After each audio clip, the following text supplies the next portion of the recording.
dugaan diskriminasi. Hak anak untuk mendapat telah melarang siswa dapat perlakuan dari. Assalamualaikum warahmatullahi wabarakatuh. Perkenalkan, nama saya Hijrah Medinatul Haq. NIM saya 202515101905. Prodi PGSD kelas 1B. Sebelum saya melanjutkan dan saya memaparkan apa saja pendapat saya akan menampilkan satu tayangan video dari TikTok mengenai diskriminasi yang ada pada siswa SD.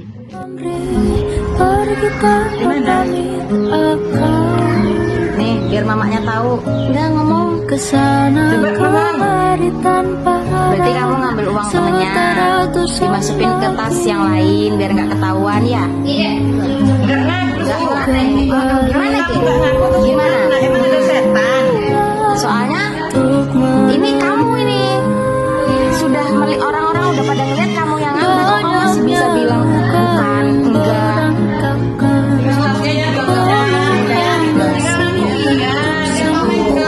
Berarti habis ini nggak usah sekolah lagi, langsung kemasin bajunya ya. Ya ini di depan ibu gurunya ini. Gak apa ini dikirim ke mama kamu ya. Video tersebut menunjukkan situasi di mana seorang siswa SD dituduh mencuri tanpa bukti yang jelas oleh banyak guru dan diancam akan dikeluarkan dari sekolah. Hal ini mencerminkan bentuk diskriminasi dan ketidakadilan dalam lingkungan pendidikan. Lalu apakah kita tahu apa itu diskriminasi? Diskriminasi adalah perlakuan tidak adil atau berbeda terhadap seseorang atau kelompok berdasarkan karakteristik tertentu, seperti ras, agama, jenis kelamin, orientasi seksual, atau status sosial. Ini bisa berupa tindakan, kebijakan, atau sikap yang membedakan dan merugikan individu atau kelompok tertentu. Inti dari masalah ini adalah yang pertama adanya asumsi bersalah atau presumption of guilt, di mana siswa tersebut langsung dianggap bersalah dan diinterogasi dengan tekanan, padahal bukti yang jelas tidak ditunjukkan. Dan yang kedua, adanya penyalahgunaan kekuasaan atau abuse of power, di mana para guru menggunakan posisi otoritas mereka untuk menekan seorang anak di bawah umur, bahkan mengancam dengan sanksi terberat, yaitu dikeluarkan dari sekolah tanpa proses yang adil. Dan yang ketiga, adanya perlakuan yang merendahkan atau humiliation, yaitu interogasi tersebut dilakukan di depan umum dan direkam, yang berpotensi merusak harga diri dan mental seorang siswa. Faktor-faktor yang dapat menyebabkan terjadinya tindakan diskriminatif atau tidak adil dalam video tersebut, yaitu yang pertama, pola pikir otoriter. Adanya anggapan bahwa seorang guru selalu benar dan siswa harus tunduk tanpa dipertanyakan, sehingga mengesampingkan prinsip praduga tak bersalah. Yang kedua, yaitu kekurangan pelatihan atau lack of training. Para guru mungkin kekurangan pelatihan mengenai psikologi anak atau prosedur disiplin yang adil dan hak-hak anak di sekolah. Dan yang ketiga, yaitu adanya tekanan institusional yang dimana mungkin adanya tekanan dari pihak sekolah untuk segera menyelesaikan masalah tersebut demi menjaga citra dan ketertiban, sehingga proses investigasi menjadi terburu-buru dan mengabaikan keadilan prosedural.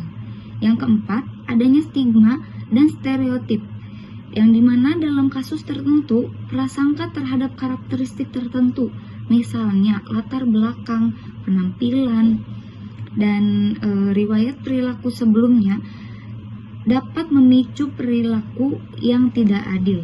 Dampak negatif dari diskriminasi. Diskriminasi dan perlakuan tidak adil yang dialami oleh siswa tersebut dapat menimbulkan dampak yang serius dan berkepanjangan, misalnya psikologis dan emosional. Siswa dapat mengalami trauma, kecemasan, stres, dan hilangnya kepercayaan diri, merasa rendah diri dan tidak dihargai.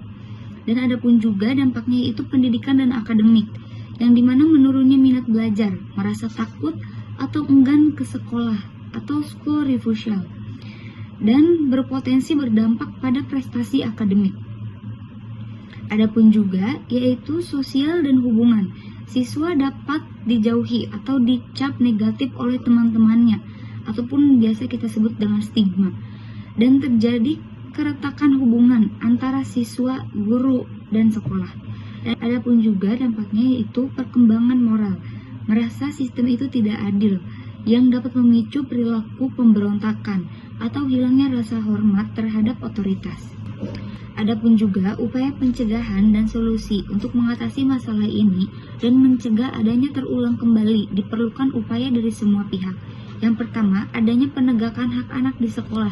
Sekolah harus menerapkan prinsip hak anak yang termasuk dalam konvensi hak-hak anak di PBB. Khususnya hak untuk dilindungi dari segala bentuk kekerasan dan diskriminasi serta hak untuk didengar. Yang kedua, adanya penerapan keadilan prosedural, yaitu mengadopsi prinsip praduga tak bersalah hingga bukti yang kuat ditemukan, dan melakukan investigasi secara objektif, tertutup, dan melibatkan tenaga profesional, misalnya psikolog, sekolah, konselor, serta orang tua ataupun wali. Adapun juga dengan cara memberikan kesempatan kepada siswa untuk membela diri atau didampingi, dan adanya pelatihan guru atau teacher training, yang dimana memberikan pelatihan rutin terhadap kode etik profesi, psikologi perkembangan anak, dan manajemen konflik. Juga metode disiplin yang positif, bukan hukuman yang merendahkan. Adapun juga yaitu pembentukan sistem pengaduan, yang dimana sekolah harus memiliki mekanisme pengaduan yang aman dan rahasia bagi siswa dan orang tua yang merasa diperlakukan tidak adil. Masalah diskriminasi dan perlakuan tidak adil yang didapatkan oleh anak ini dapat disambungkan atau dikaitkan dengan beberapa teori ahli, yang diantaranya yaitu teori perkembangan psikososial yang dikembangkan oleh Erik Erikson. Konsep yang relevannya yaitu pada tahapan industri versus inferioritas usia 6-12 tahun setara dengan usia anak SD. Keterkaitannya yaitu pada tahap ini anak mengembangkan rasa kompetensi dengan menguasai keterampilan baru. Perlakuan diskriminasi, tuduhan palsu, dan ancaman pengeluaran yang merendahkan dapat menyebabkan anak mengembangkan rasa inferioritas atau rendah diri yang mendalam.